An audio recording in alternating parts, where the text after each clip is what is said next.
Buenas noches, Dios les bendiga. Estamos arrancando con nuestra clase número 4. Hoy decidí grabar de noche para que no se oiga el perro ni se oiga el camión de la basura. En la clase número 2 y en la clase 3 se oyó el chucho. Bueno, pues gracias te damos, Señor Dios, porque tú eres bueno, porque tu misericordia es grande, porque este día nos proveíste todo lo necesario, Señor.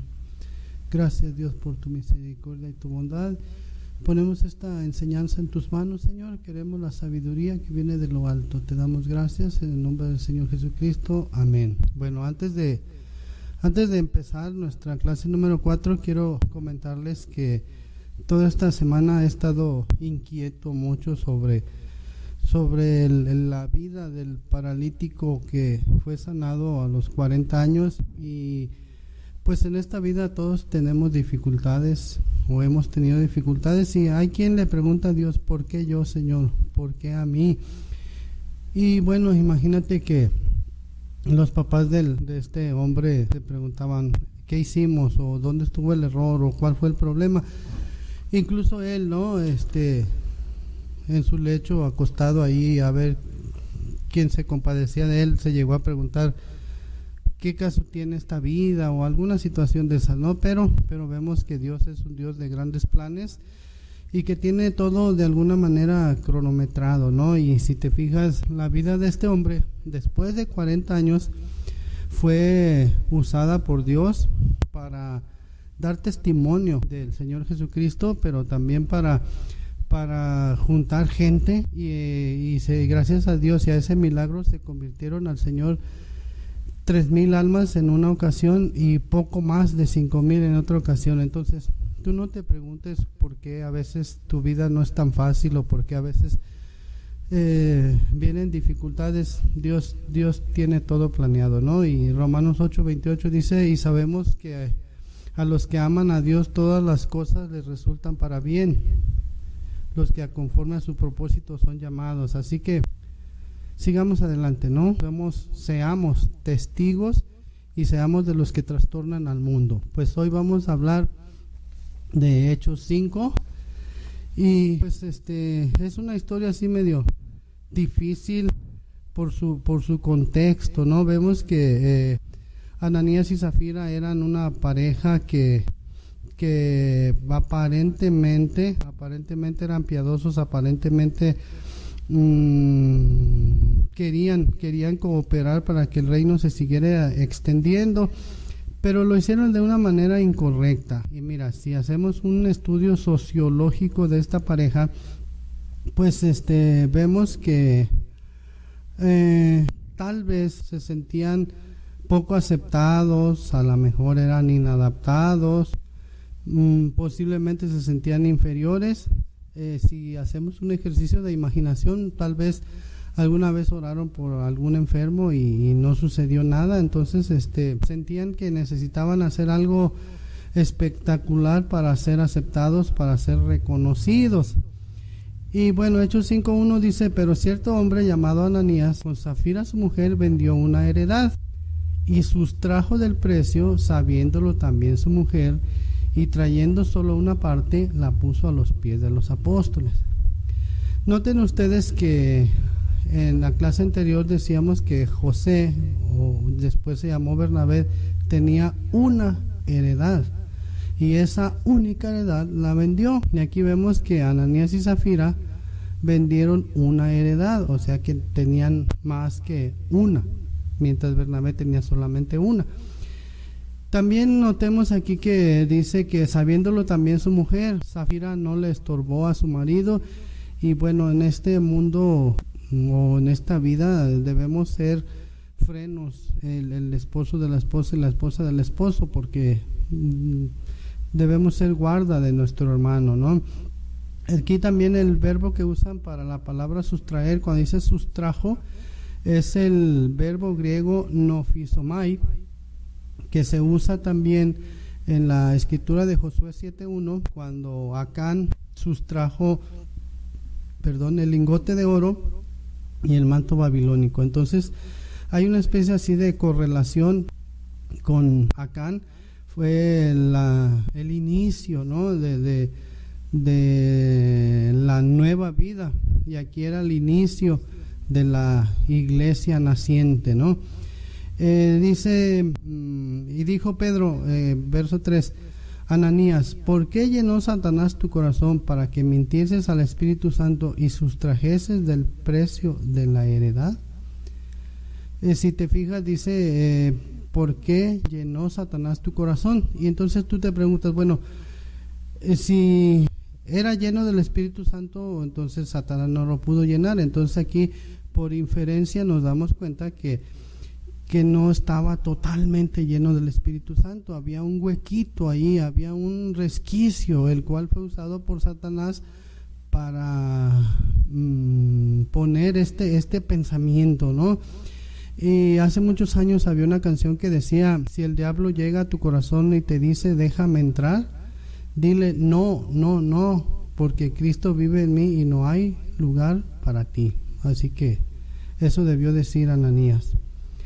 Y luego le dice Pedro, reteniéndola, ¿no se te quedaba a ti? Y vendida, ¿no estaba en tu poder? ¿Por qué pusiste esto en tu corazón? No has mentido a los hombres, sino a Dios. No estaban obligados a cooperar, no estaban obligados a venderla, no estaban obligados a nada. Entonces tú te preguntas, ¿por qué? ¿Por qué hicieron esto? Bueno, tal vez pensaron que podían matar dos pájaros de un tiro, ¿no? Así entre comillas, cooperar con la obra de Dios y tener unos ingresos frescos para irse de vacaciones, algo así, ¿no? Pero no se puede engañar al Espíritu Santo, no se puede mentir, ni se puede fingir, porque tarde o temprano se descubre la verdad, ¿no? Y dice, al oír Ananías estas palabras, cayó y expiró, y vino un gran temor sobre todos los que lo oyeron. Primero cayó y luego expiró, así que el trancazote sí le alcanzó a doler.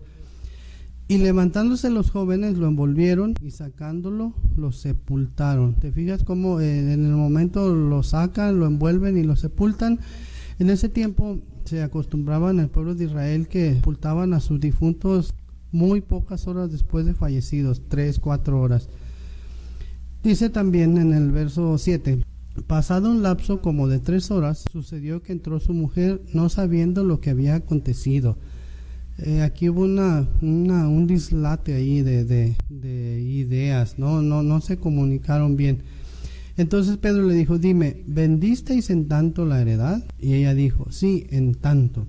Te fijas aquí como Lucas no pone la cantidad exacta porque de alguna manera a lo mejor con el tiempo iba a parecer como una cantidad pequeña, ¿no? Entonces lo pone así.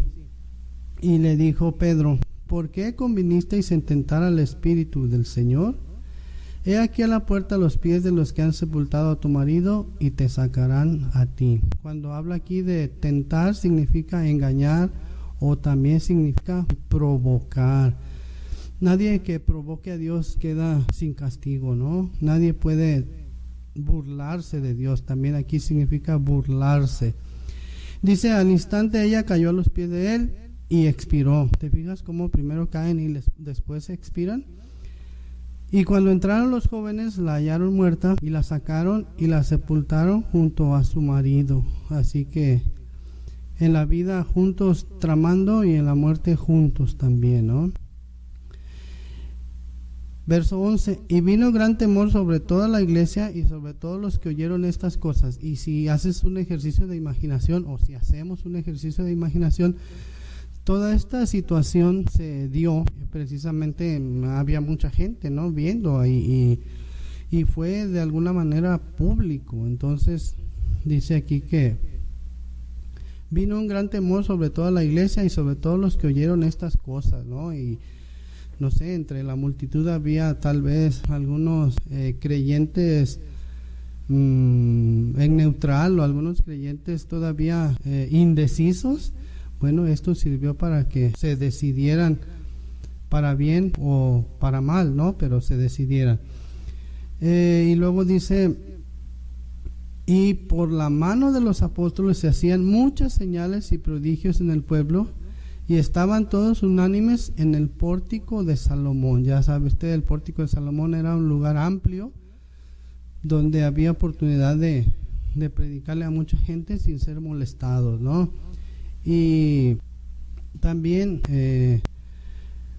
vemos que esto de que por la mano de los apóstoles se hacían muchas señales y prodigios en el pueblo es el cumplimiento de la escritura de Marcos 15 versos 17 y 18, ¿no? Que harán señales y prodigios, y si comieren cosa mortífera no les hará daño, pondrán su mano sobre los enfermos y estos sanarán.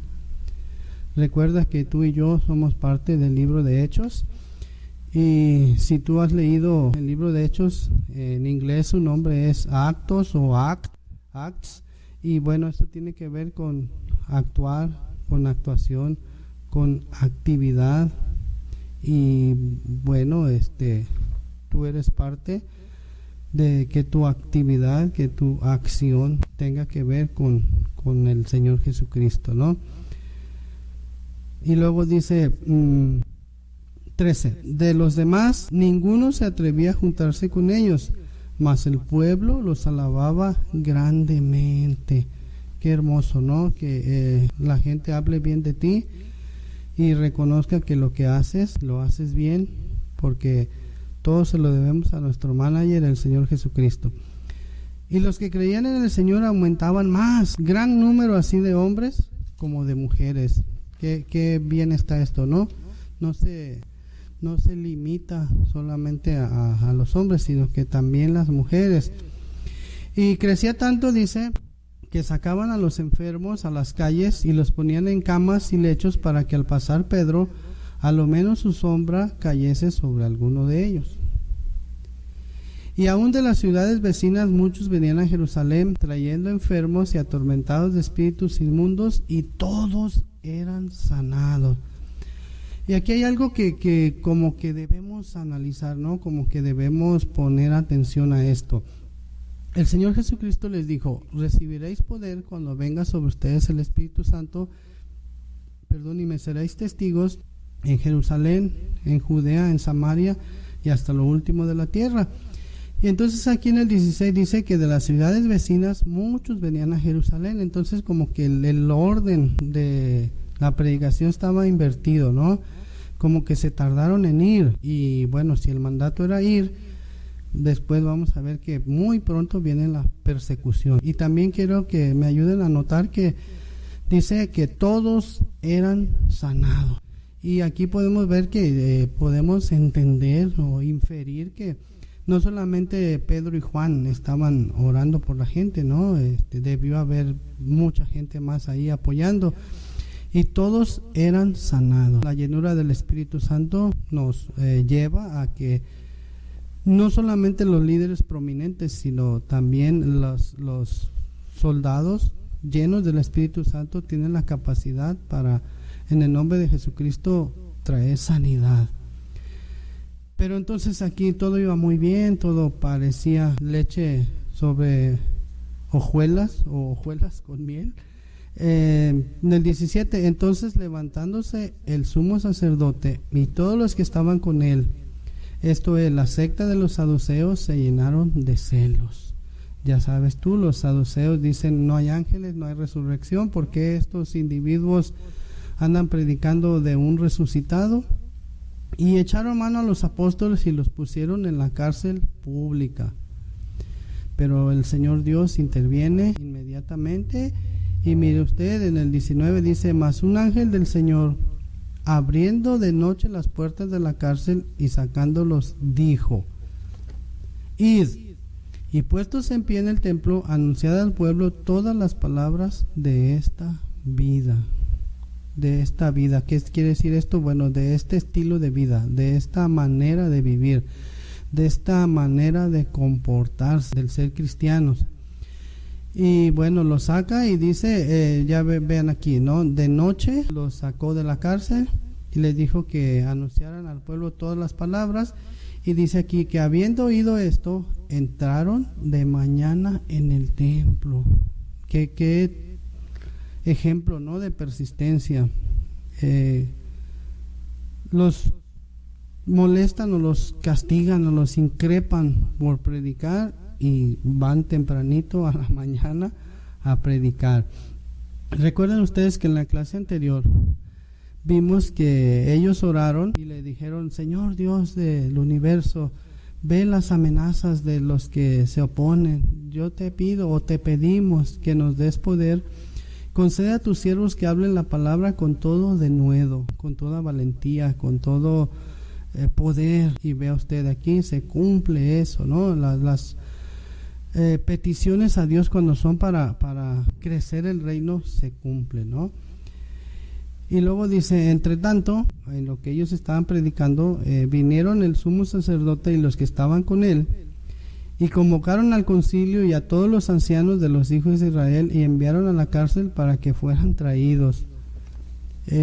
No había todavía WhatsApp ni había Facebook, no se enteraron inmediatamente. Pero cuando llegaron los alguaciles no los hallaron en la cárcel. Entonces volvieron y dieron aviso, diciendo: por cierto, la cárcel hemos hallado cerrada con toda seguridad y los guardas fuera de pie ante las puertas, mas cuando abrimos a nadie hallamos dentro. ¿Te imaginas qué testimonio, no? Y cuando oyeron estas palabras, el sumo sacerdote y el jefe de la guardia del templo y los principales sacerdotes dudaban en qué vendría a parar aquello. Decían: ¿y ahora qué hacemos? Esto tiene mucho poder. Dice: pero viniendo uno les dio esta noticia: he aquí, los varones que pusisteis en la cárcel están en el templo y enseñan al pueblo. Salen de la cárcel, durmieron, no sé, pocas horas, y estaban listos enseñando al pueblo. Y entonces fue el jefe de la guardia con los alguaciles y los trajo sin violencia, porque temían ser apedreados por el pueblo. Imagínate, el pueblo protegía a los apóstoles porque habían recibido bendición de parte de ellos, ¿no? Y luego dice en el 27: cuando los trajeron, los presentaron en el concilio, y el sumo sacerdote les preguntó. Ya sabe usted, el concilio estaba formado por 71 personas, diciendo: ¿no os mandamos estrictamente que no enseñaseis en ese nombre? Y ahora habéis llegado llenado a Jerusalén de vuestra doctrina. Qué testimonio, ¿no? Te dicen: no hables en ese nombre, y tú hablas el doble, ¿no? Y dice: y queréis echar sobre nosotros la sangre de este hombre. ¿Te fijas tú cómo el sumo sacerdote no mencionaba el nombre del Señor Jesucristo? No quería mencionarlo, decía este hombre. Y luego le dice: ¿queréis echar sobre nosotros la sangre de este hombre? Recuerden ustedes que unas semanas atrás o unos meses atrás ellos dijeron: la sangre sea sobre nosotros, la sangre, o sea, refiriéndose al Señor Jesucristo, su sangre sea sobre nosotros. Y aquí como que empiezan a sentir este peso, ¿no? Y respondiendo Pedro y los apóstoles dijeron: es necesario obedecer a Dios antes que a los hombres. Que esto lo podamos nosotros también decir, que lo podamos llevar grabado en nuestro corazón. Es necesario obedecer a Dios antes que los hombres. El Dios de nuestros padres levantó a Jesús, a quien vosotros matasteis colgándole de un madero. A este Dios ha exaltado con su diestra por príncipe y salvador, para dar a Israel arrepentimiento y perdón de pecados. Dios ha exaltado con su diestra por príncipe y salvador. Y esto nos recuerda Filipenses 2:9, que dice que el Señor Jesucristo se humilló a sí mismo, haciéndose obediente hasta la muerte y muerte de cruz, por lo cual Dios también le exaltó hasta lo sumo y le dio un nombre que es sobre todo nombre, para que en el nombre de Jesús se doble toda rodilla de los que están en los cielos y en la tierra y debajo de la tierra, y toda lengua confiese que Jesucristo es el Señor, para gloria de Dios Padre. ¿Te fijas cómo Pedro les dice que ustedes lo mataron, ustedes hicieron escarnio con él, pero Dios lo ha exaltado por príncipe y salvador? ¿Con qué fin? Para dar a Israel arrepentimiento y perdón de pecados. Y en el 32 dice, y nosotros somos testigos suyos de estas cosas, y también el Espíritu Santo, el cual ha dado Dios a los que le obedecen. Insiste Pedro, que ellos son testigos del Señor Jesucristo y son testigos de que Dios exaltó a Jesucristo y son testigos de que la finalidad es dar a Israel arrepentimiento y perdón de pecados. El sumo sacerdote estaba acostumbrado a que había solamente cubierta o sus pecados eran cubiertos, y aquí dice perdón de pecados. Y mira, aquí también dice el Espíritu Santo, el cual ha dado Dios a los que le obedecen. Dios da su Santo Espíritu solamente a los que le obedecen. 33. Ellos, oyendo esto, se enfurecían y querían matarlos. ¿Quién? El sumo sacerdote y su gente, ¿no? Entonces, levantándose en el concilio, un fariseo llamado Gamaliel, doctor de la ley, venerado de todo el pueblo, mandó que sacasen fuera por un momento a los apóstoles. Notas aquí que Gamaliel era fariseo y los que hacían todo este escándalo eran los saduceos. Había un pique político allí, ¿no? Había una situación ahí de antagonismo, ¿no? Entre los saduceos y los fariseos. Entonces Gamaliel era de una corriente, ¿no? Y estaba pues hablando a favor de esta situación porque él era contrario a los saduceos. Yo creo que esto fue una solución así como más bien política, ¿no? No crea usted que Gamaliel era muy creyente de los apóstoles, ¿no? Pero él tenía mucho poder en todo el pueblo. Dice aquí que era venerado de todo el pueblo. Y luego dijo, varones israelitas, mirad por vosotros lo que vais a hacer respecto a estos hombres. Y luego les dice, recuerden ustedes que ha habido varios levantamientos, pero no han prosperado mucho. Porque antes de estos días se levantó Teudas, diciendo que era alguien. A este se unió un número como de 400 hombres, pero él fue muerto, y todos los que le obedecían fueron dispersados y reducidos a todos los movimientos que se levantan sin ser de Dios se deshacen, ¿no? 37. Después de después de Teudas, se levantó Judas el Galileo en los días del censo y llevó en pos de sí a mucho pueblo. Pereció él y todos los que le obedecían fueron dispersados. Judas el Galileo fundó la secta de los celotes, con Z, celotes, que fue un grupo guerrillero anti-Roma o anti-romano. Y dice aquí que en los días del censo, al censo que se refiere es un censo tomado entre el año 6, finales del 6 y principios del 7 de nuestra era. 38. Y ahora os digo, apartaos de estos hombres y dejadlos, porque si este consejo o esta obra es de los hombres, se desvanecerá. Mas si es de Dios, no la podréis destruir. No seáis tal vez hallados luchando contra Dios. ¿Te fijas? Después vamos a ver más adelante cómo el Señor le dice a Pablo, dura cosa te es dar cosas contra el aguijón. Y convinieron con él, estuvieron de acuerdo, dijeron, sí es cierto. Y llamando a los apóstoles, fíjate, después de azotarlos, les intimaron que no hablasen en el nombre de Jesús y los pusieron en libertad. Seguramente les dieron 39 azotes, 39 latigazos, porque no se podían dar más. No estaba permitido los 40 azotes. Y dice, y ellos salieron de la presencia del concilio gozosos de haber sido tenidos por dignos de padecer afrenta por causa del nombre. Imagínate, gozosos porque, ¿por qué vienes riéndote, Pedro? ¿Por qué vienes dando saltos de alegría? Porque me azotaron por ser cristiano. Imagínate. El Señor Jesucristo dijo, todo aquel que quiera venir en pos de mí, néguese a sí mismo, tome su cruz de cada día. Imagínate, tomar la cruz cada día, negarse a uno mismo cada día. Por eso las conferencias de autoestima, todo lo que conlleva son una falacia, no nada de que aumenta tu autoestima o que para esos que tienen la autoestima baja y que tú eres un campeón y que esas cosas no es cierto. El Señor Jesucristo dijo que nos negáramos a nosotros mismos, tomáramos nuestra cruz de cada día. Así que cuando te inviten a una conferencia de autoestima, entonces, amarrando ideas, debemos ser llenos del Espíritu Santo, debemos ser llenos de la palabra de Dios.